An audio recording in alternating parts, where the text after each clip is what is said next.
En este contexto potencialmente complejo, es importante profundizar en la realidad de la producción de alimentos sanos, sostenibles, justos y respetuosos con el medio ambiente.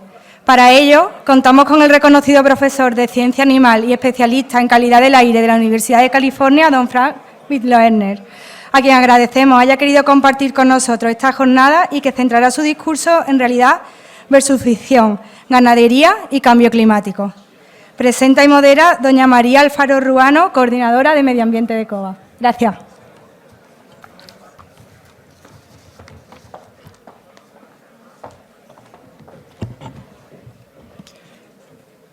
Bueno, buenos días y bienvenidos todos a nuestras 27ª Jornadas Técnicas de COVAP. Estas jornadas tratan sobre ganadería y sostenibilidad. Y cuando nosotros aquí en COVAP hablamos sobre ganadería y sostenibilidad, hablamos con letras mayúsculas sobre futuro, de integrar en nuestro ADN los conceptos de bioeconomía, medio ambiente, sostenibilidad y de trabajar juntos hacia un modelo de eficiencia. Hoy nos acompaña y tengo el gran placer de presentaros a Frank Mitloehner, profesor y experto en calidad de aire, cambio climático y ganadería del Departamento de Ciencias Animales de la Universidad de Davis en California.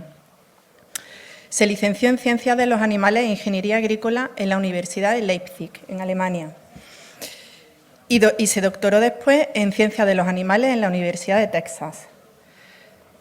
El doctor Mitloehner es un experto en calidad del aire agrícola y experto en ganadería también. En general, realiza investigaciones para entender y mitigar las emisiones atmosféricas de la actividad ganadera, así como las implicaciones de estas emisiones para la salud y la seguridad de los trabajadores agrícolas y las comunidades vecinas.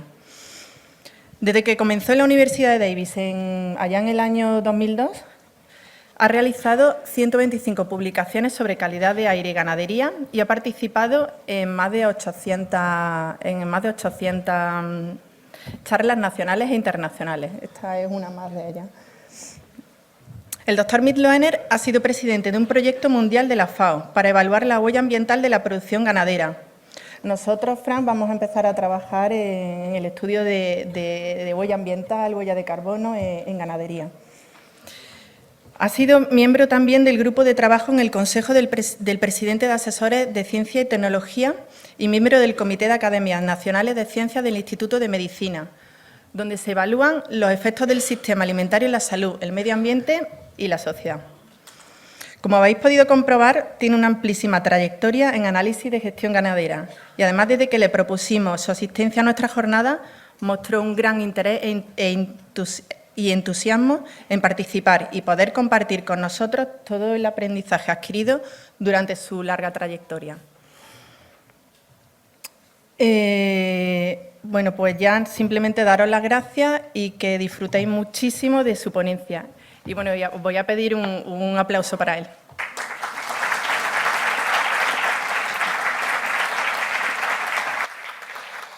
Buenos días. I can show off my Spanish. I'm so pleased.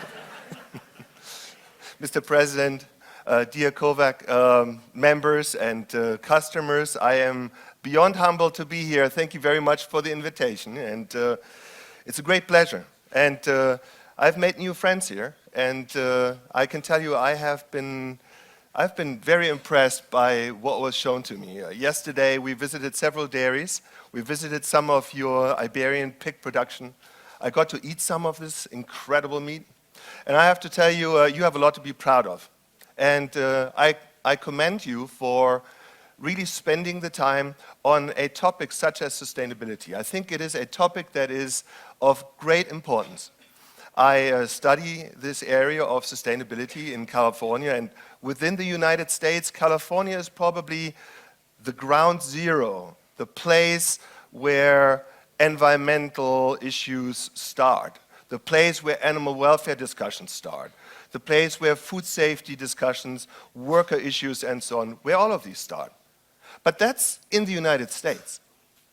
We are not the global initiator of these discussions, but in fact, I want to share with you an observation I have made over the years. So I'm a native from Germany, and I had always been aware that discussions around food sustainability started in countries like the Netherlands, in Denmark, in Germany. And they are at least 10 years ahead of California. In these countries, these sustainability discussions start, and then they stay there for a little while, and then they spread throughout Europe. I don't think that the discussion here on carbon footprint is the same as it is in the Netherlands or in Germany or in Denmark right now. But it will be, because it's almost like looking into a crystal ball by looking across parts of the world. So what I'm saying to you is, in places like Northern Europe, oftentimes sustainability issues start, such as the carbon footprint. And I will talk about that today. Then they spread throughout Europe, then they hop across the Atlantic into California. And so California is then the first in the United States to have these discussions. We do research there, and then it goes from California to Oregon, to Washington, to other places. It spreads throughout the United States. Then next it goes to Mexico, Central, South America. And then another 5 years later, it goes across the Pacific to China. So what I'm telling you is, these societal discussions around environmental quality, animal welfare, food safety, worker issues, financial viability, all of these sustainability discussions, they start someplace and then there's an international journey. When I want to know what the hot topic is in 5 years from now, then what I need to do is I need to go and take a look what's happening in Germany, in the Netherlands, in Denmark, and then I know. Never fails. Never fails. You might think right now that this discussion on, let's say, carbon footprint is not as hot here as it is in other places. But make no mistake, it might very well be in a very short period of time. So to me, it's very important that you have a symposium like the one you do have today, because it prepares you for what's likely to come. I will in my talk to you first a little bit about what climate change means, what greenhouse gases are, and one very important question. What is the role of methane, the gas methane, in and around livestock? Because I believe methane is the soft spot, the so-called Achilles heel of animal agriculture. And getting methane interpreted correctly is very important. Then I will talk to you about what's referred to as the 2050 challenge. And that's a topic that gets many young people very excited. And then I will talk also about several other issues. I hope that you will enjoy overall the presentation. So I have been in Davis in California at the University of California since 2002. And I would say over the last 5 years or so, the topic of livestock and climate impacts has become one of the most important sustainability discussions, at least where I am. In California, we now have a new law that was implemented only 2 years ago. It's called SB 1383, and it mandates a methane reduction of 40%, 40%. You can imagine if somebody were to say, if your government were to say, you need to reduce your methane by 40% within 10 years from now, then that would be a major challenge, right? A major challenge. It has been a major challenge to our farmers, and I will tell you a little bit about it. So the discussion we have now is not one that's just theory, but it is one that can affect you as a farmer quickly. So, before I go any further, many of you I know are not on Twitter. But I tell you what, you should be. A year ago, I was asked, Frank, why are you not on Twitter? And I said, because I think Twitter is stupid. But I was actually stupid for having waited so long, because you can reach so many people and you can network in ways that you cannot otherwise. Use social media, it's very important. It is very important to reach those people in society who want to know how we grow food. We have a fascinating time in front of us here, because a lot of the population in our countries is growingly interested in where our food comes from. how it's produced. They really have no idea how food is produced anymore. They just don't know. But you are the experts. And if you are not part of the discussion, the questions won't stop. The questions of, are there antibiotics in my milk? Is there pus in milk? What about animal housing, animal husbandry, and welfare? These particular young students and young people ask these questions. And if you, who is the expert in this field, if you don't answer those questions, other people will. And the other people who will answer the questions are not always your friends. I think you get what I'm talking about. This here is my Twitter handle, GHG Guru. GHG stands for greenhouse gas. Okay? That's who I am on Twitter. I also have a blog, and I encourage you to go onto this blog because there are many interesting articles I write and share with the public. For example, last month there was a newspaper article that claimed that eating of 4 pounds, which is 2 kilograms of beef, 2 kilograms of beef equals the carbon footprint of one transatlantic flight from the United States to Europe per person. Anybody here believing that? Nobody, okay. I don't believe that, but in the past I would have said this is just ridiculous and I would have just moved on. Today I don't do this anymore because I am an expert in this field, and if I am not part of the discussion, then some extremists will take over this discussion. So if you go onto a blog like this, it will give you a lot of interesting background on some of the topics that you find presented in your media. So, before I go any further, I established a center called the CLEAR Center at UC Davis. And even though I'm a scientist, so I'm a professor teaching students and doing research studies, I find it critically important that people like myself also communicate. Communicate. Communication is one of the weak spots of people in agriculture. We are so good in how we produce food today, but we are so bad in talking about it and writing about it. And I have understood that and established a center. Half of the center are scientists, researchers. The other half of the center are communicators. I am hiring journalists to work with me. And I think it's very important.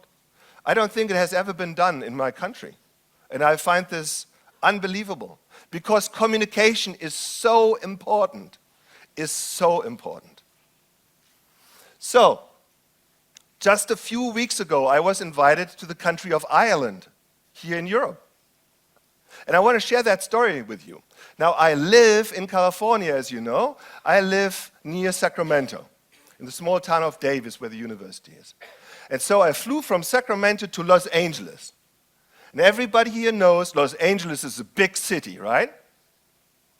A big city with 13 million people. So I flew from Sacramento to Los Angeles, and looking out of the window, I saw Los Angeles underneath me. This is what Los Angeles looks like, okay?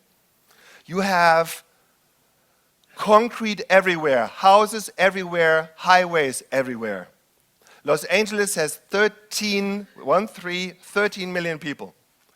Then I flew from Los Angeles over Poland and I saw this power plant. And I knew this power plant has a large carbon footprint. But I wasn't quite sure how large. And then I flew into Ireland. And looking out of the window, when I flew over Ireland, what do you think I saw? What did I see, you think? I saw a lot of green, right? And vacas. It's my second word today, okay? So when you fly over Ireland, you see a lot of green. Why am I showing you this? I'm showing you this because the carbon footprints for these different entities have been quantified. what are these carbon footprints? The carbon footprint of this power plant is 40 million metric tons, 40. The carbon footprint of all of Los Angeles with 13 million people is 50. And the carbon footprint of the whole country of Ireland with 4 million people, the carbon footprint of Ireland is 60. The power plant is 40, Los Angeles is 50, Ireland is 60. Does that sound reasonable to you? That a city with 13 million people has a lower carbon footprint than a country that's largely green that has 4 million people? Does that sound reasonable to you? It did not sound reasonable to me, but I know what is going wrong. Because there are several factors here. The one factor is that agriculture and forestry are the only two sectors in society that have the ability to not just produce greenhouse gases, but also sequester greenhouse gases. Meaning agriculture and forestry are not just a source of greenhouse gases, but also a sink of greenhouse gases. Do you think you get any credit for being a sink of greenhouse gases? Do you? No. The Irish don't either. Even though they have massive pastures, hedges, and significant forests. Now, that's one of the issues, the lack of crediting for the sink function we have, the sequestration function. But the other issue is that I believe methane is currently not quantified correctly. Methane is currently not quantified correctly. And I will now take you on a little journey. So remember this, 40, 50, and 60. All right? I shared that with the Irish, and they were not happy about this. You can imagine that, right? You would not be happy about that either. So first of all, people in agriculture are oftentimes skeptical when they hear climate change. Many people in agriculture say, I don't believe in climate change. I just think it's a political topic. It's not real. We in agriculture have nothing to do with that. I think that's wrong. I do believe that climate change is happening, and I do believe that human activity is a major driver. And I also do believe that agriculture emits greenhouse gases that contribute to it in different ways, producing some of those gases and taking some of these gases out of the air. The world is increasingly concerned about a changing climate because we see weather events happening of magnitudes we have never seen before. I just established that I live in California. We had a 5-year drought, hardly any rain. A drought so bad that the entire Central Valley, where all the food is grown, sank by this much because we had to pump so much water out of the ground. The whole ground went down. We had major droughts throughout the United States. We had floodings like you wouldn't believe. This last summer, flooding in Nebraska, where entire farms disappeared in water. We see wildfires happening in California, major wildfires. Recently in Australia, I mean, we are talking about events that are major. Storms, some of them I have witnessed, tornadoes, hurricanes. There are some hurricanes in the United States, over Texas, over Puerto Rico, over Florida, that are the size of Germany. Monster storms, incredible storms with unbelievable destructive power. And these events are happening more and more often. Droughts, floodings, storms. And they are affecting agriculture, of course, as well. So my first message to you is, climate change is happening. The second thing I want to say is, human activity has something to do with it. But let's now see what human activity has something to do with it, because when you read the news, you oftentimes are made to believe that livestock has a lot to do with it, that livestock is a major driver of a changing climate. What you see on this slide, by the way, is the extent of the ice cap in this time period, 1980 until 2010 in red, and then you see in white what's left of it. So looking at satellite images, and that's something I do frequently, I see the world changing in different parts. And these changes are pretty drastic. So what is this whole discussion of greenhouse gases calling global warming? What is this discussion about? This slide here shows it nicely. You see the sun on the left radiating down solar beams to the surface of the Earth. Then you see these little balls. They are greenhouse gases, such as carbon dioxide, methane, nitrous oxide. These greenhouse gases pretty much form a blanket over our atmosphere. The sun comes in, and normally that sunlight would be reflected back into space. But because of these greenhouse gases, the sun comes in, but then hits this blanket. And therefore, and thereby, the radiant heat of the solar energy is retained in our atmosphere. The more of these greenhouse gases, the thicker the blanket becomes. And that's the concern, that we are producing too much of these greenhouse gases, making that blanket, so to say, too thick, not allowing enough solar heat to go back into space. That's the bottom line. Of course, the scientific explanation would be more complicated, but this is the easiest way to explain it. These different greenhouse gases, like CO2, we are exhaling it right now. Methane, our cows are belching it out. And nitrous oxide, these greenhouse gases are different from one another. Here are three of these greenhouse gases. You see on the left, carbon dioxide, in the middle here, methane, and then nitrous oxide. The numbers you see on the right are a unit called global warming potential. Global warming potential describes how potent these gases are in trapping heat from the sun. You can see that methane has a global warming potential of only 1. Nitrous oxide has one of almost, methane has one of almost 30, and nitrous oxide a global warming potential of almost 300. Meaning 1 molecule of methane is almost 30 times worse than 1 molecule of CO2 in trapping the heat from the sun. So, that is the reason, ladies and gentlemen, why cows and other, all ruminants, but also pigs and other livestock and poultry species are under criticism, because our livestock produces methane. And as you can see, methane is a potent greenhouse gas. Now comes something very important, a very important take-home message. In addition to the differences in their potency of trapping heat, there is another difference that is extremely important and never talked about. And that's the difference of the lifespan these gases have once they are in the air.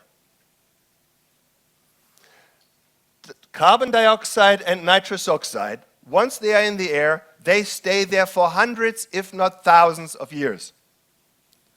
Every time you have ever driven a car in your life, you put CO2 into the atmosphere. By just driving your car, you burn gas, you put CO2 in the atmosphere. All of that CO2 that you have put into the atmosphere throughout your life is still there. Because CO2 has a lifespan of 1,000 years. 1,000 years. It's a so-called long-lived climate pollutant. Nitrous oxide, once it's in the air, has a lifespan of hundreds of years. Also a long-lived climate pollutant. But now comes what's really important. Methane is different. Methane is a so-called short-lived climate pollutant, and methane has a lifespan of around 1 decade, Around 10 years, más o menos. Wow. Approximately 10 years.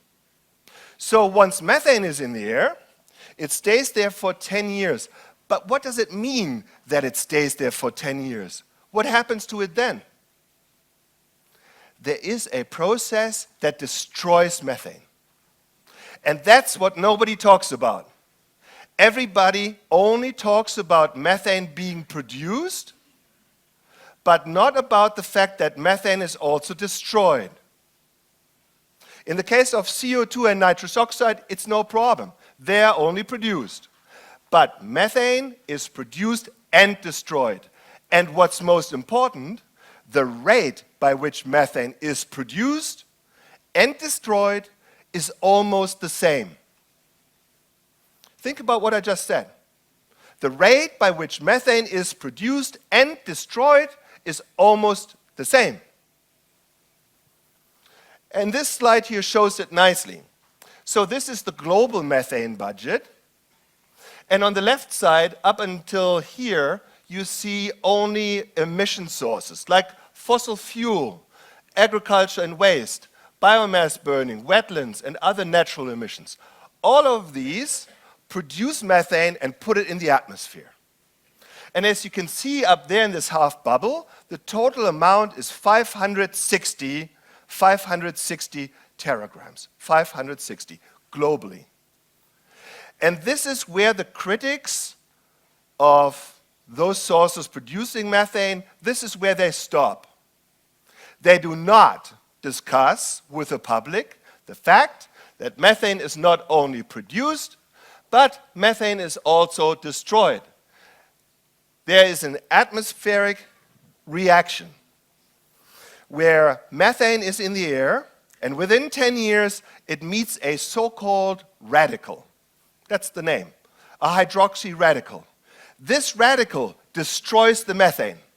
It destroys the methane. It makes methane into CO2, carbon dioxide. And that happens within 10 years. And as you can see here, this is a huge process. Now I'm going back to what I said before. Globally, methane is produced at 560 teragrams, but it is destroyed at 550 teragrams. So globally, methane is not a net of 560, but globally methane is a net of 10. Of 10. Has anybody here heard about this before? Do you think this is important?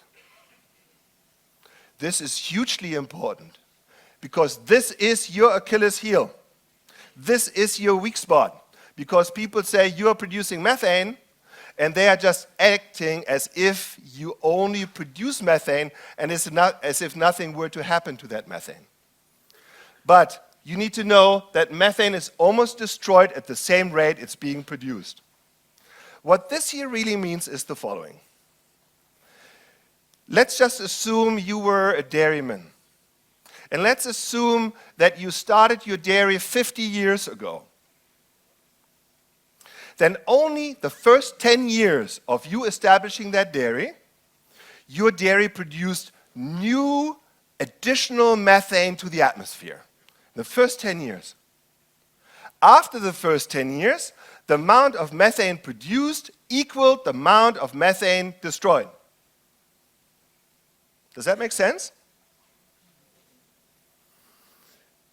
So what I'm saying to you is, if your region here has stable livestock herds, if your numbers of cattle, pigs, and so on does not increase, but stays stagnant, then so does the methane. You're not adding additional new methane to the atmosphere. The amount of methane your cows or your sheep or whatever you have, the amount of methane your animals produce equals the amount of methane that's being destroyed. If you were to reduce your methane, which I think you have, then something interesting will happen. And I'm sure you have not heard about that either. Before I go there, I will show you a graph. Remember your school days. I know this is a bad thing to do. I did not like school much, but look where I am now. Go back to your school days and photosynthesis. Photosynthesis. What do plants need to grow? What do plants need to grow? They need sunlight, they need water, and they need CO2, carbon dioxide, right? What do they produce? They produce carbohydrates, such as cellulose, and they produce oxygen. Everybody with me?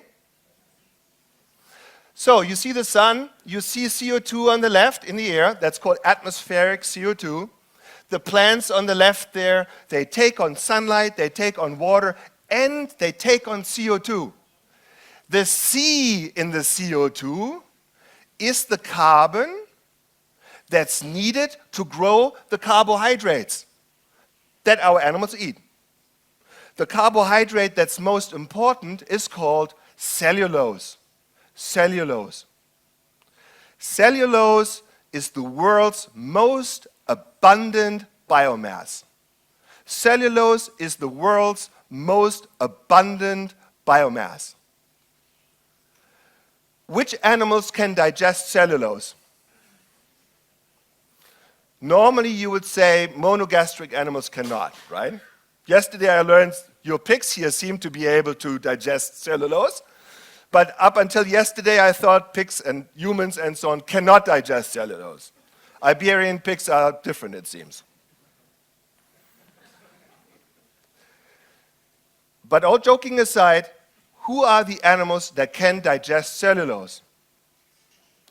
Ruminant animals. Vacas, goats, sheep, they can digest cellulose. They take a non-human edible feedstuff, cellulose, and they make this into highly bioavailable and digestible animal source foods. They take something we cannot eat and they make it something that we definitely can eat and that even tastes really good. And what powers that system is what? What powers this system is the sun. It's a solar-powered system, self-regenerating, because those animals obviously reproduce. So I take you back to this. CO2 is in the atmosphere. The carbon from this CO2 goes into the plants as carbohydrates. Sooner or later, an animal comes along, a cow, a goat, a sheep, or a pig, eats the plant, and then the ruminant animals belch out some of the methane. And that's the number one source of methane from agriculture, the belching from ruminants, meaning what comes out of their mouth. More methane comes from the animal manure. So that carbon that was in the air as CO2 that became carbohydrate in the plants, that carbon has been eaten by those animals, and now that carbon is belched out as methane. Methane is CH4, methane, CH4. So methane is coming out of that cow, and as you can see, it stays in the air for about 10 years, after which it is converted into CO2 again. Into CO2 again. So now you might say, well, why is that a good thing? CO2 has a lifespan of 1,000 years. Why is that a good thing? What's so special about this graph is that it shows that the carbon in the so-called biogenic carbon cycle, that carbon is not new carbon, it is recycled carbon. It comes from CO2, goes into plant carbohydrates, goes into ruminant animals, is belched out as methane, and then that carbon in the methane goes into CO2 again. This carbon is not new, it's recycled. As long as our livestock herds stay stagnant, constant, we are not adding new additional carbon to the atmosphere. But current inventories act as if every time our cows belch or manure is degrading, as if that were new carbon causing new warming. That is not true. That is not true. The narrative that you are hearing presented from me right now is one that you will hear a lot more of in the next years to come. This is a new discussion, one that's very important for animal agriculture. So, on the left side, you see the biogenic carbon cycle. Remember that term, biogenic carbon cycle. On the right side, you see another main source of greenhouse gases. And that is the source that most scientists will tell you is the main reason for human-caused climate change. And that is the use of fossil fuels. What are fossil fuels? Fossil fuels are oil, coal, and gas. Millions of years ago, that oil, coal, and gas was plant material and animal material, even dinosaurs. They died, they decomposed, they fossilized, and they were in the ground for a long time. Over the last 70 years or so, humans have taken about half of that fossil fuel out of the ground. And I will talk about that in just a minute. Oh, let me do that now. No, sorry. So we have taken that fossil fuel out of the ground, that carbon. We've taken it out of the ground. We have burned it in our cars and engines of all kinds. And by doing so, we have taken the carbon from the ground and we have put it into the atmosphere, CO2. And those levels are rising, rising, rising, rising. When we extract fossil fuel from the ground, not just do we produce CO2, but oftentimes methane escapes as well. Because down there where the fossil fuel was stored, there's also a lot of methane trapped. And when we extract the fossil fuels, we also have a lot of that methane coming out.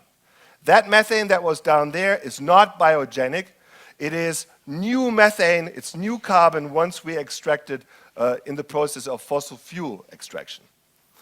Most climate scientists will tell you that the number one human contribution to climate change is through the use of fossil fuels. And, ladies and gentlemen, that fossil fuel carbon cycle is not a cycle. It is a one-way street from down there into the air and not back. From down there, up there. What I'm telling you is, on the livestock side, we have a cycle of carbon going around and around and around. From the air to the plants, to the animals, to the air, to the plants, to the animals. Around and around.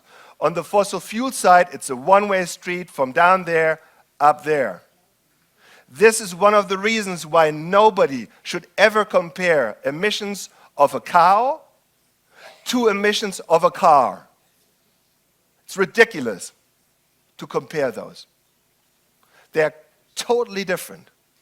In fact, I think that we should not even convert methane produced by livestock into CO2 equivalents. Why? Because that methane behaves so differently compared to the CO2. This is a different picture of the same thing. On the left side, you have the fossil fuel narrative from carbon in the ground that's unlocked from the ground and burned. One-way street. And on the right side, you see a little bit more complicated, but the same thing, the biogenic carbon cycle. All right? So this is an important take-home message for you, namely that livestock-generated methane, livestock-generated greenhouse gases are very different from those greenhouse gases that stem from other sectors. What I can tell you is that every one of those newspaper articles that you read, they simply convert methane into CO2 equivalents. They do not take into consideration that methane is not just produced, but also destroyed, not being accounted for. They are also not taking into consideration that agriculture and forestry are a major sink of greenhouse gases. If you read the United States greenhouse gas emission inventory, the official greenhouse gas emission inventory, then you will read, and that's not news, that's been established for a long time, then you will read that agriculture and forestry in the United States are a source of 520 million metric tons, 520 million tons of greenhouse gases. But they are a sink of 720. They are a source of 550, but a sink of 720. How can that be? That can be because our soils and our plants take a lot of carbon out of the air and store it in the ground. Our agricultural system, our forestry system is not getting credit for that. Do you think we should get credit for that? No? Of course we should get credit for that. We should get credit for the fact that we are sucking carbon out of the air and storing it in the ground. And I just witnessed some of that yesterday here in your very own region by visiting, for example, your Iberian pig production. What do you think happens with this system? The trees suck carbon out of the air. The pigs produce manure. That manure goes into the ground and it fertilizes the ground. A rich microbial activity results. A lot of carbon gets stored in the ground. I encourage you to do research in your systems here and find out how much sequestration occurs under your production conditions. I would guess it's a lot. Just like in Ireland, where I was a couple weeks ago. I told our Irish colleagues, you better find out how much carbon your agricultural system takes out of the air, because currently you're not getting credit for that.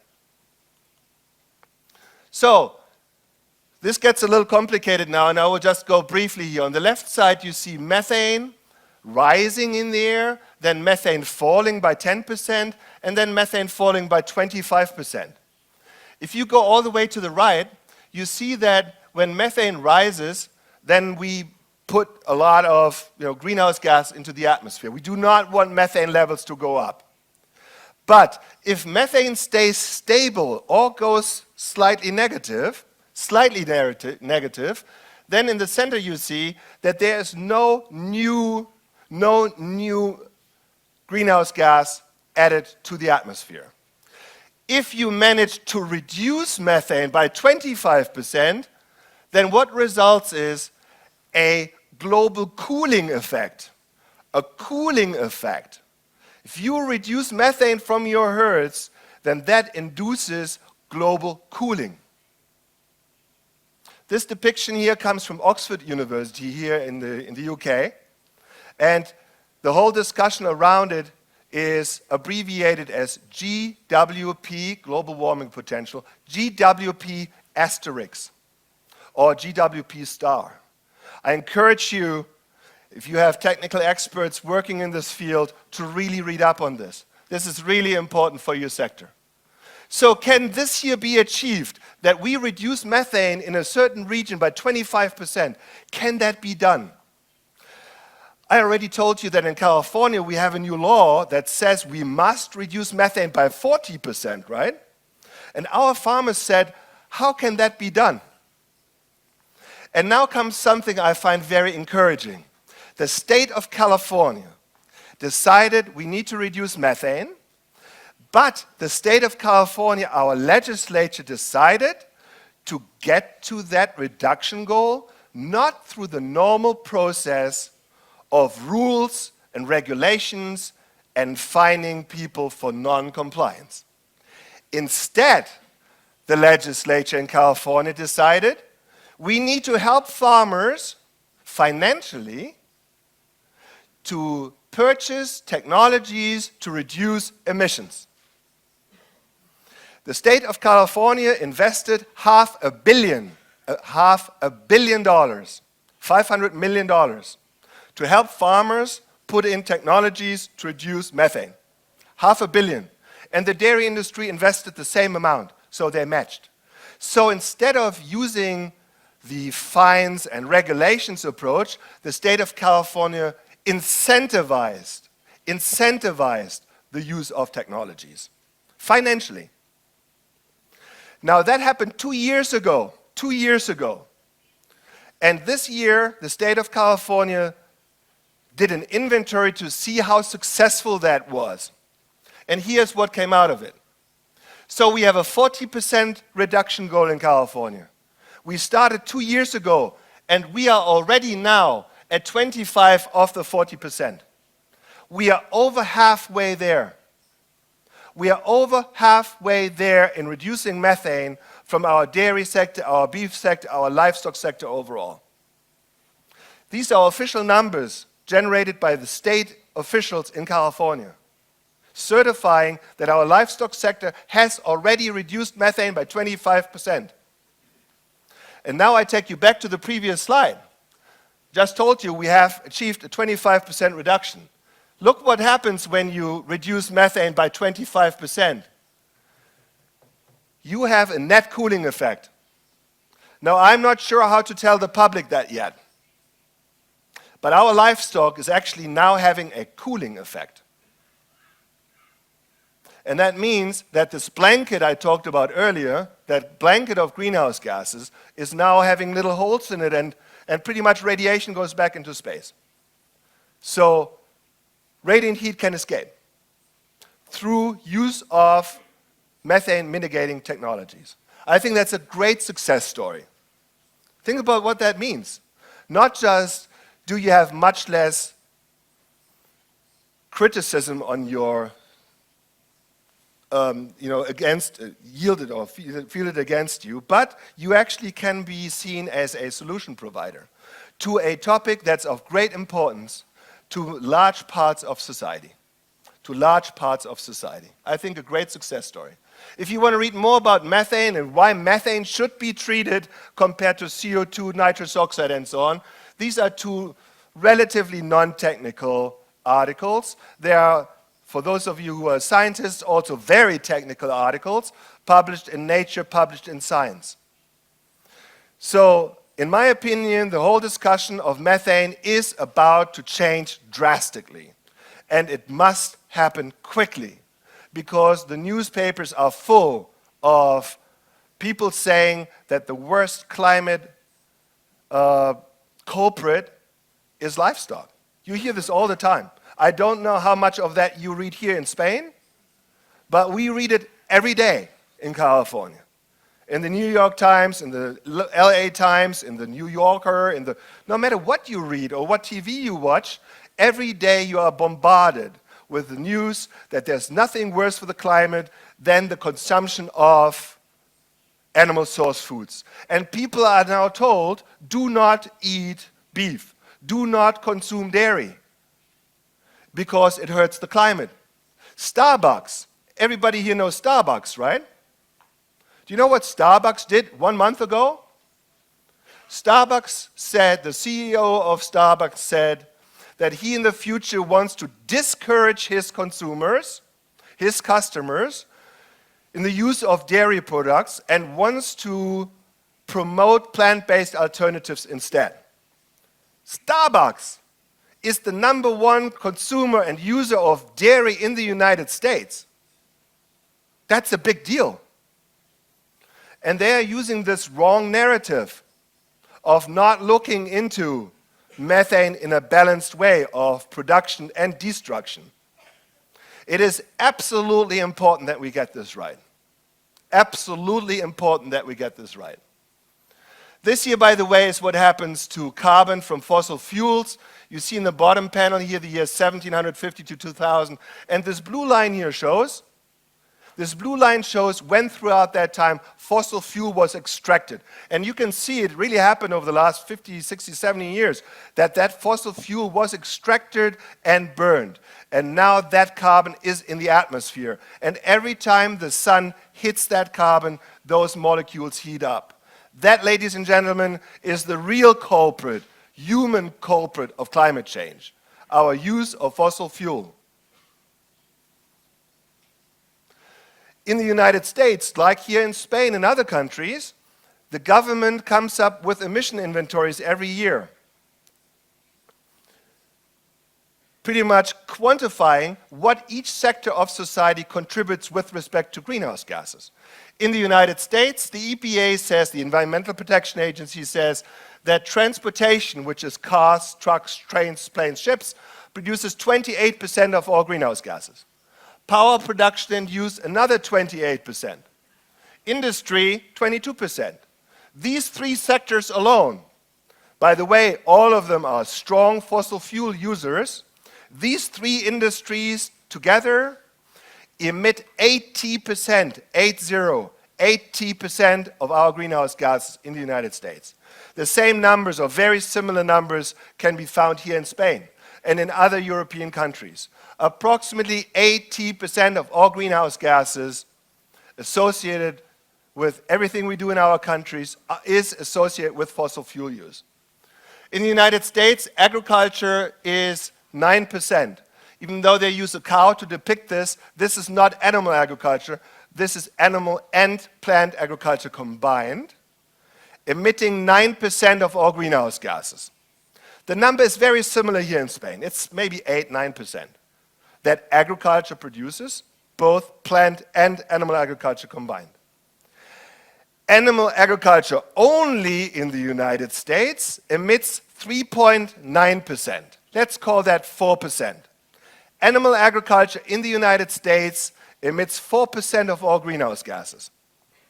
But I already told you that the methane picture has to be considered on top of everything else. And the fact that agriculture does not just produce these gases, but it also consumes, it reduces them, it sequesters them. So in the United States, the official number for animal agriculture is 4%, 3.9 to be precise. And you need to know what the number is for Spain. I don't know what it is, but it is approximately the same. So it is important that you know for your industry what the official contribution of your industry is for greenhouse gases. Because these discussions will come up here for sure. I have no doubt in my mind, if they haven't done so already. If you think of the entire food chain, from cradle to grave, from producing the food all the way to the end of the lifespan of that food, what do you think is the most negative environmental part of the food system? The most negative one. The one with the highest environmental footprint. I hear somebody say vacas? Oh, yeah. No, the number one is this one. What you see on this slide, which was published in the National Geographic, is a US family in front of all the food waste associated with that family. Ladies and gentlemen, 40% of all the food produced in the United States and in Europe and throughout the world, 40% of that food goes to waste. Either is food loss or food waste or both. Food loss refers to nutrient loss on the farm. Food waste refers more to what we waste at the consumer level. What is the most wasted food, you think? The most wasted food group? Any idea? The most perishable foods are the most wasted, and that's fruits and vegetables. Fruits and vegetables are wasted between 50 to 60%. 50 to 60%. How is that possible? Well, it's possible. Just think about how you go shopping. When you go shopping for avocados, what do? Right?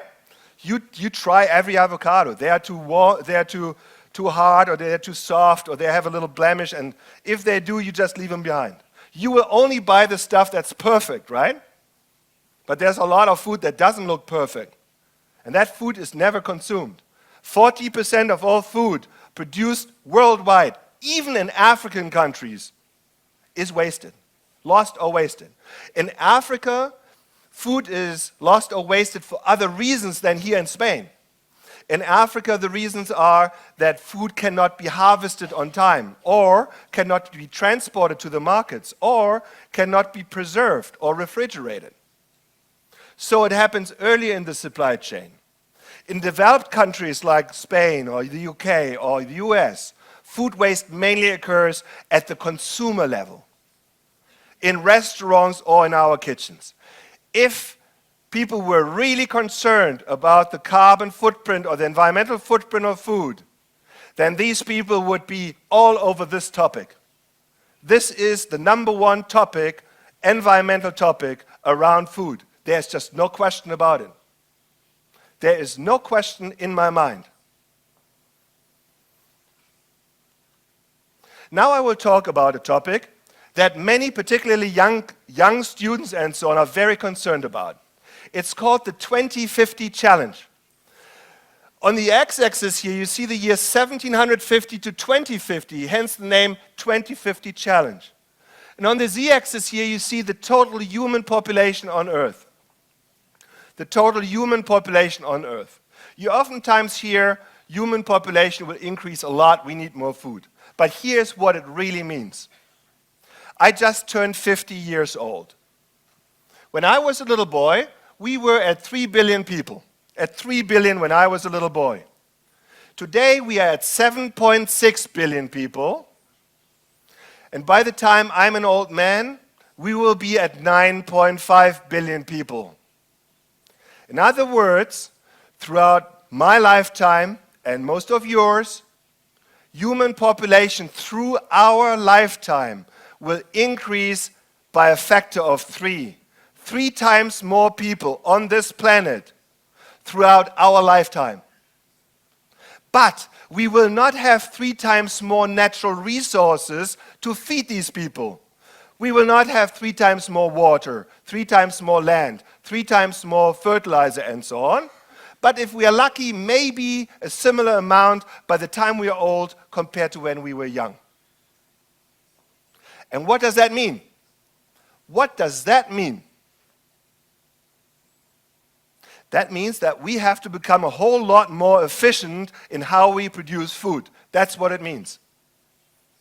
Many people in our countries think we need to go back to how we did agriculture in the 1950s, 1960s, right? Many people do not want to use technology the way we use technology today. They don't want to use chemicals. They think chemicals are bad. By the way, they have no problems with chemicals when it comes to their health, but they have a big problem with chemicals when it comes to their food. We have to use all means necessary in the years to come to improve food production globally. Because if we don't do that, we will have a major problem. What you see on this slide here are 2 colors. In orange, you see human population development in developed countries, such as Europe or the Americas, where the human population is pretty much plateauing, right? But look what happens in the emerging countries and developing countries. Human population is going through the roof. It's growing exponentially. And the main reason for that exponential growth is increasing life expectancy.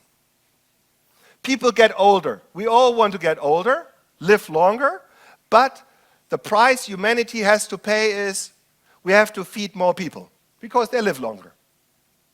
And that's what you see here. That challenge, the 2050 challenge, is not equally distributed throughout the world. But there are 2 regions where it's a really hot topic. I want to first show you this slide. This is one of my favorite slides. It shows the world and a circle over South and Southeast Asia. This circle contains more people in it than the rest of the world combined. More people live inside this circle than outside this circle. To me, that's just mind-boggling. Clearly, a huge market for you too, right? Would you agree? But it's not the only hot spot. In fact, there's one that's greater than this one. So South and Southeast Asia will increase human population, and the total number is 41%. Human population by 2050 will increase in these Asian countries by 41%. But look at Africa. Africa will increase by 50%. The Americas slightly increase. Europe will shrink. Sorry, guys.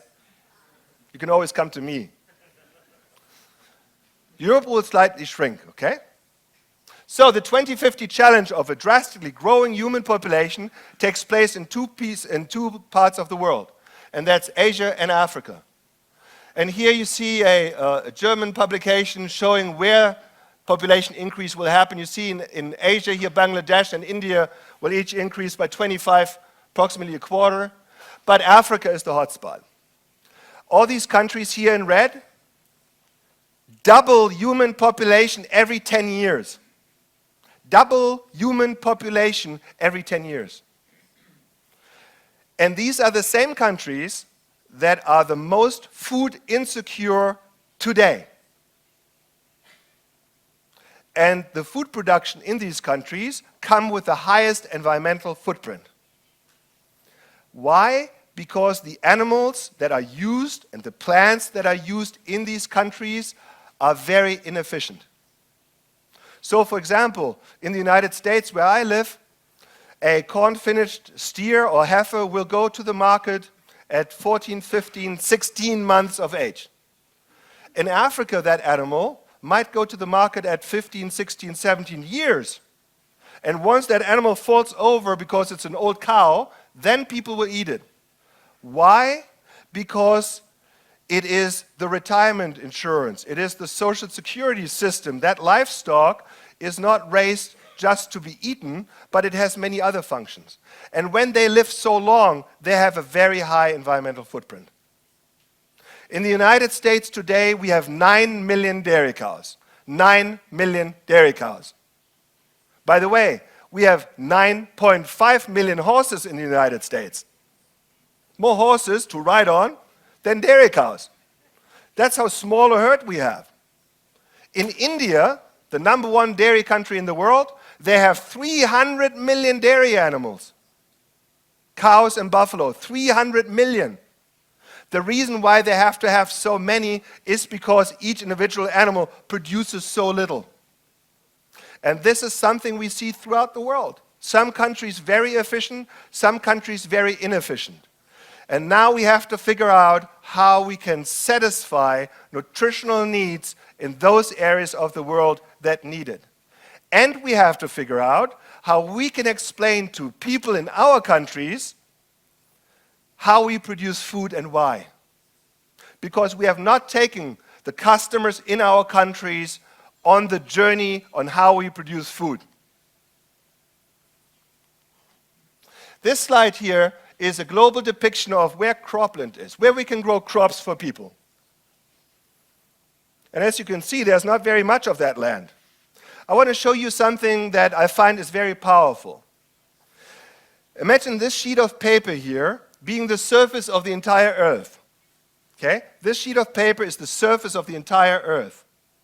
Now I will fold this sheet of paper, and I will fold it twice until it's approximately the size of a postcard. So now that's a quarter its original size, and what you now see is all land in the world. The rest is water and ice. This is all land. Everybody with me? This here is my business card. The equivalent amount of land of my business card is all agricultural land in the world. The rest is deserts and forests and cities and so on. This is all agricultural land we have in the world. And now pay attention. I take this business card and I fold it into one piece that's 2/3 and the other piece that's 1/3, and then I rip my own business card into pieces. Again, this is all agricultural land, and the 2/3 piece is what we call all marginal agricultural land. This is land used for agriculture, but it's marginal, meaning the soils are not good enough and there's not enough water to grow crops. So what do we do today with this land? We graze it. We graze it with what? We graze it with vaca and goats and other small ruminants. We use ruminant livestock on 2/3 of all agricultural land today. Why do we do that? Can't we convert this into cropland? No, because it's marginal land. It's not suitable to grow crops. The reason why we can use ruminant livestock on this marginal land is because of their unique physiology of being able to eat cellulose and convert it into animal source foods. Those people who say we need to get rid of ruminants, they really leave out the important fact that this land, 2/3 of all agricultural land in use today, could not be used by any other food growing purpose. You can make golf courses out of that, but you cannot grow other food there. The remainder of my business card, the 1/3 piece, is all arable agricultural land. Meaning, arable means here you can grow crops because soil is good, enough water, and so on. So again, of all the agricultural land in the world, 2/3 is marginal, 1/3 is arable. And this is how limited we are with respect to resources we have to feed 3 times more people in our lifetimes. Do not allow those people who say we need to get rid of animal agriculture because animals are inefficient. Animals are not inefficient. And ruminant animals are particularly not inefficient. Why not? Because what they eat is of no nutritional value to us, for the most part. For the most part. Of course, that's grazing animals. Of course, you can feed ruminant animals also other crops, but in general, livestock is not inefficient. Livestock is, in fact, efficient, and it generates products that we enjoy to eat. The vast majority in our societies likes to eat bacon and eggs and beef and goats and sheep and so on. There's 1 to 2% of people in most of our countries that does not eat these things, and they always have the microphone. They always have the microphone, and they make themselves sound as if they were a major movement. I question that. In fact, I have the data, and I will show you some of those data to you in a minute. This here is an important slide. It shows on the x-axis milk production per cow per year, and on the y-axis it shows the carbon footprint per cow per year. Per unit of fat and protein corrected milk. What this slide shows is many data points. Each data point is the milk production, the average milk production in a country throughout the world. As you can see on the left side, there are many countries. And that would be a country like India and African countries and so on, where milk production per cow is very low. Maybe 1,000 kilograms, 1 ton a year. 1 ton a year. In many of our countries, milk production might be as high as 10 tons. In the United States, it's 23,000 pounds. That's pretty much 10 tons. So it takes 5, 10, 15, 20 times the number of animals in many developing countries to produce as much food as 1 animal unit in the developed countries. So obviously, we must have done something right. This year is a statistics from the FAO in Rome, Food and Agriculture Organization, different regions on the x-axis, carbon footprint of milk production on the y-axis, and you can see there are large differences with respect to the carbon footprint of different regions and dairy production. You can see some regions have real problems. And those, as I said before, are the same regions that also have the greatest challenges with respect to human population increase. How did we get to where we are today, where there are countries with very good efficiencies? We have, on the left side, 4 bubbles. We have improved reproduction. We have improved the health of our animals through veterinary services. We have improved the genetics of our livestock and crops, and we have learned to feed more energy-dense diets. And that in combination has allowed us to shrink our herds and flocks over the last few decades to historic lows. You see here statistics from 1948 until pretty much today, with farm inputs being pretty much stable, whereas outputs have tripled. We are producing 3 times more today than we did back then. On the dairy side, for example, and these are some US numbers now, but I think they will illustrate the overall issue here. On the dairy side, in the United States, we used to have 25 million dairy cows back in 1950. Today, we only have 9 million dairy cows. But with this much smaller herd today, we are producing 60% more milk. 60% more milk with this much smaller herd. And that means that we have reduced the carbon footprint of our dairy herds by 2/3. I'm almost certain that you've done the same thing here. If you have not quantified that yet, you should. These are important numbers for you to have, for your region, for your country. Some people say, so we have 9 million dairy cows in the United States today. What did we have historically? And I looked it up. I wanted to know, where did we come from? In the United States, we have 9 million dairy cows today. The last time we had 9 million dairy cows in the United States was in 1867. In 1867. But in 1867, we only had 30 million people. Today, we have 320 million people. These are success stories that are very important for you to know, for your region. In my opinion, you really should find out what those efficiency successes are, because you will need to bank those. Now, what I'm telling you now is before African swine fever broke out in China, okay, before it broke out. The Chinese, as you know, have a great hunger for pork. The Chinese eat half of the world's pork. And therefore, they produce half of the world's pigs. They produce a total of 1 billion pigs per year in China. 1 billion. But what I find more amazing than this number is the fact that they have a pre-weaning mortality, meaning pigs that die and never make it to the market, of 40%. 400 million pigs in China never make it to the market. They die pre-weaning. Why? Because the veterinary system doesn't work that well, the nutrition is not so good, the efficiencies are not there, and so forth. 400 million pigs go to waste. That number going to waste in China is greater than the entire United States pig crop. And that's China.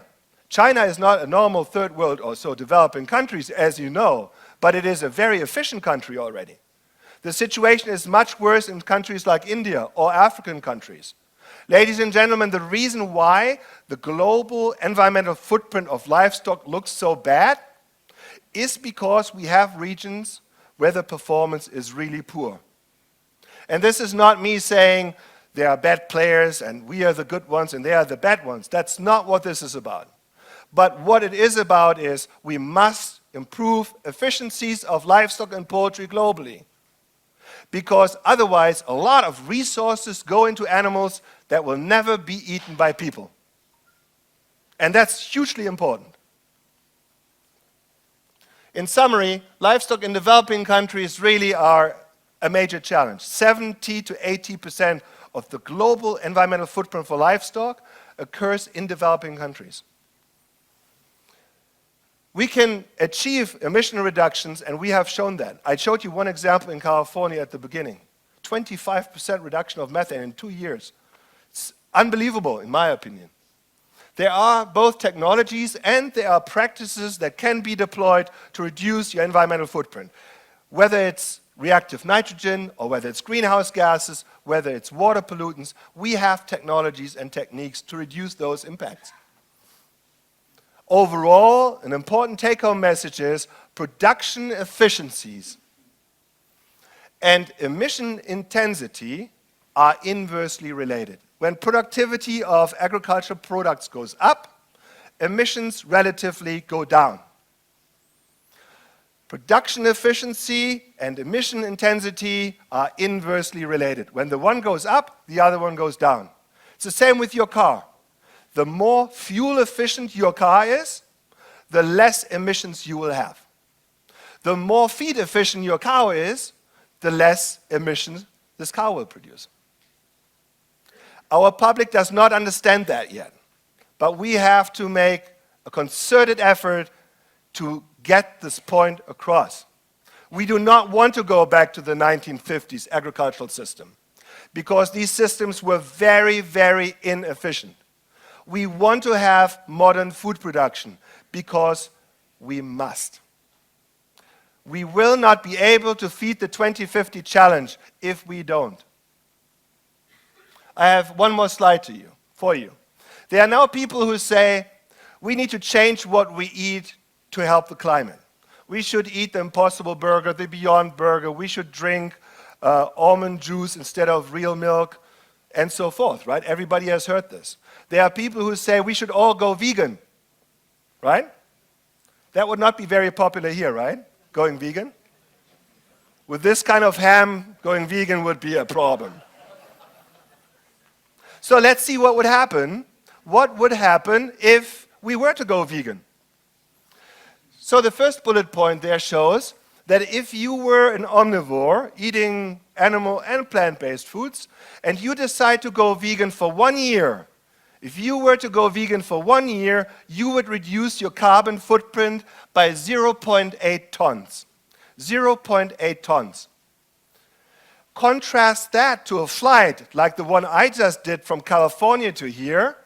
One transatlantic flight per passenger produces 1.6 tons of greenhouse gases. So the flight from California to here put 1.6 tons of greenhouse gases in the atmosphere. If I were to go vegan for 1 year, it would save me half that amount. If the entire United States, 320 million people, were to say, we go meatless Monday, no more meat on Monday, on 1 day a week, that would reduce the carbon footprint of the United States by 0.3%. If we were to go vegan as a nation, the entire United States go vegan, as if that ever were to happen, but that would reduce the carbon footprint by 2.6%. What I'm telling you here is the discussion about veganism, going plant-based, is a smokescreen. That discussion is a smokescreen to detract us from the real culprits of climate change that nobody really wants to talk about. And that's the use of fossil fuel. It is not your animals that generate the majority of greenhouse gases in the world, but it is the activities around the use of fossil fuel. I have one more slide for you that comes straight from the Vegan Society of the United States. The Vegan Society of the United States. You know what they are really concerned about? The Vegan Society of the United States. And by the way, I have no problem with vegans. They can all eat what they want. I don't care. But the problem is they care what I eat, okay? That's the problem. That's the problem. The Vegan Society of the United States has one really big problem, and that is that 84% of vegans stay vegan for only 1 year, and then they stop. That's their statistics, not mine. 84% of all vegans stay vegan for 1 year, and then they stop. Now, please remember this statistics. For every one active vegan in the United States and in Spain, for every one active vegan, there are 5 former vegans. Why? Why? Something must be missing. Something must be missing. May it be taste, may it be nutrition, but something must be missing. I will not allow these people to tell the world we all have to go this route, which is obviously not half as successful as they claim it is. We have to be way more part of a discussion. And when I say we, I don't mean I mean we. People in agriculture, whether it's people producing food, or people researching food, or people related with health impacts and so on, we must become much more vocal. We must become much more part of a societal discussion around food, because currently that discussion is happening without us, and it's led by some extremists. So please join me in doing that. Please do go on to Twitter and other social media platforms, because that way you will become part of a more global network of people who care. So with that, I thank you very much for your attention. I'm happy to entertain any questions you might have. Thank you.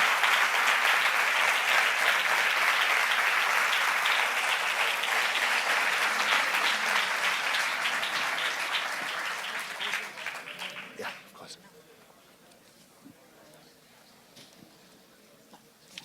Hola.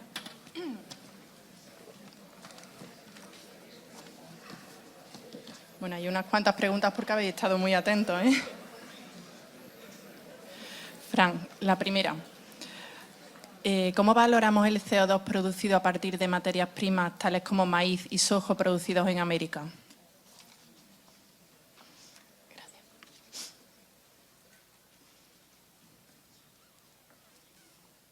Oh, I'm sorry, I did not understand the second part. ¿Cómo valoramos el CO2? Say it one more time. Yeah, I can hear you now.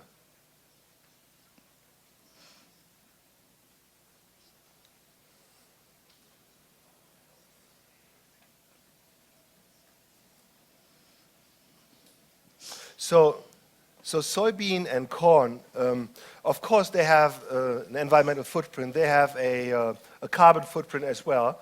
And similar to pasture grass, let's say corn is also just a grass, right? Corn is a grass. It's actually a C4 grass that's quite strong in assimilating CO2. And the question really becomes, what do you do with that plant? Do you just take the corn off, the corn cob off, and use that, and the rest will just be wasted? Or will you put that plant back into the soil? So the question really is, what is the fate of the plant? Not just what's the fate of the actual product that we eat or our animals eat. That determines what the environmental footprint is. But overall, the way that we produce corn, the way that we produce soy is also, of course, way more efficient than we ever have before. In the United States, currently, you might be surprised to hear that the vast majority of corn we grow in the United States does not go into livestock or into people, but it goes into the tanks of our cars.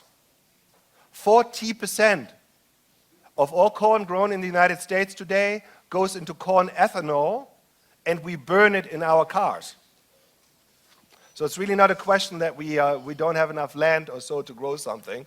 It's a question of what are the financial incentives and so on to use corn for one purpose or another. The same is true for soy. Otra pregunta. ¿Qué tecnología hay para la reducción de emisiones en ganadería y cuál sería la mejor? ¿Cuál se adaptaría mejor al modelo nuestro de COVAP?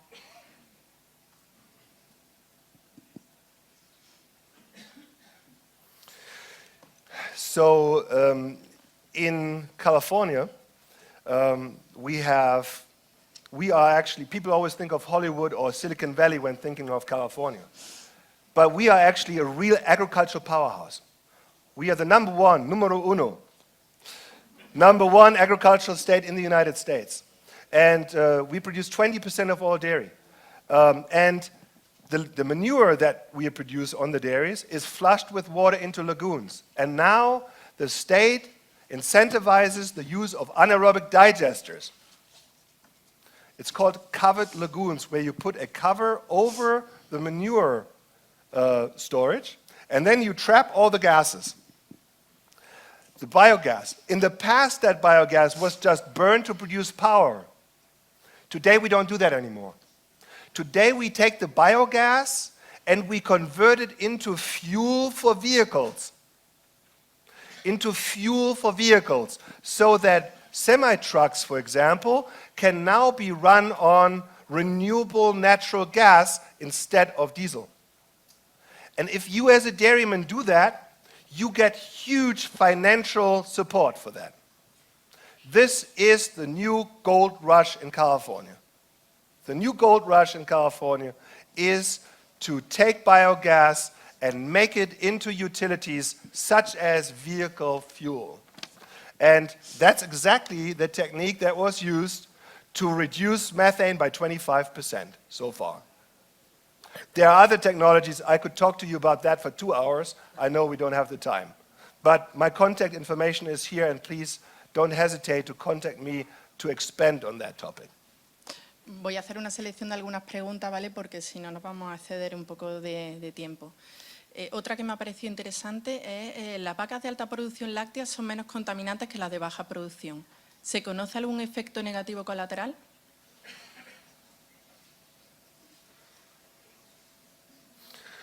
So, a high-yielding dairy cow, let's say producing 10 tons of milk, versus one that produces 20% less, will have a relatively lower environmental footprint per unit of milk produced. Because a certain amount of energy and so on from the feed just needs to go into the maintenance requirement of that cow. And everything in access to that goes into performance, into production. So are there negative consequences of higher yielding cows? I think by and large, the more efficient your animals, the relatively lower will be your environmental footprint, whether that is greenhouse gases or whether it's reactive nitrogen or whether it's any of the other environmental pollutants. What you really want is to have an optimum in efficiency. And you need to find for yourself what that optimum is here in your region. What I can tell you from the 2 dairies I visited yesterday is that your dairy cows are very efficient here. I have witnessed some of the process by which feed is manufactured and distributed, and dairies use feed on their operations. And I can tell you that you will be within the top producers in Europe, in the world, and that's the way to go. Ya por último, no es una pregunta, es una solicitud a la dirección de COVAP, porque debido a la alta expectación que ha tenido la conferencia de Frank, nos están solicitando que se publique, por favor, su conferencia. Así que si no tiene ningún impedimento, nos están solicitando. I'm the wrong person to answer that question. But I heard it's recorded, and if it is recorded, then you can listen to my chipper voice every day of the week. Pues muchísimas gracias por vuestra atención.